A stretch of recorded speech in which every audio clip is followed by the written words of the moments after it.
হায় রে ভাইপো, তোর কি দশা হইলো রে, তোর কি দশা হইলো।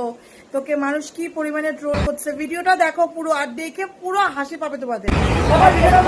শেয়ার করে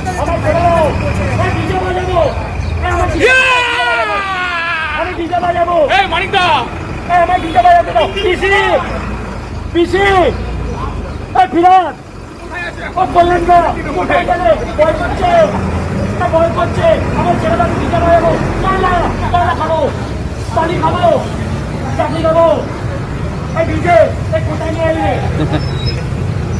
কোথায় ও আমার বাড়ির সামনে স্যার স্যার কোথায় গেলেন স্যার হ্যাঁ হুজুর হুজুর শুনতে পাচ্ছেন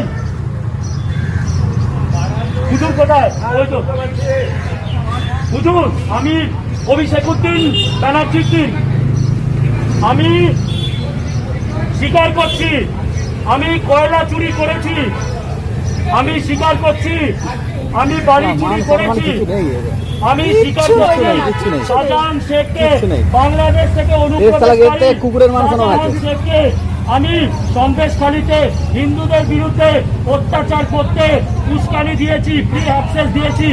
আমি স্বীকার করছি সন্দেশখালীতে হিন্দু নারীদেরকে পিঠে বানাতে শাহজাহানের কাছে পাঠিয়েছি। স্বীকার করছি জাহাঙ্গীরকে ফলতার আমি সাহায্য করেছি, পুলিশকে কাজ করতে দিই। 4 তারিখে যদি আমরা জিততাম তাহলে এখানে সমস্ত হিন্দুদেরকে বেছে বেছে নিরঞ্জনকে নামতাম। আমি স্বীকার করছি যে আমি পশ্চিমবঙ্গকে ভারতের অংশ ভাবি না।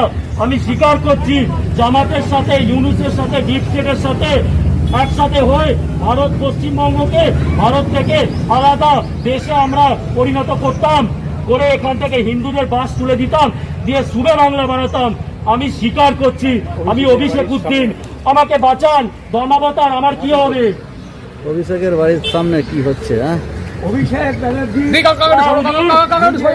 স্বীকার করছি আমি স্বীকার করছি আমি স্বীকার করছি যেহেতু অভিষেক ব্যানার্জি নিজের মুখে স্বীকার করছে এটা গণ আদালত, এটা কোনো হাইকোর্ট সুপ্রিম কোর্টের বিচার নয়, এটা গণ আদালতের বিচার।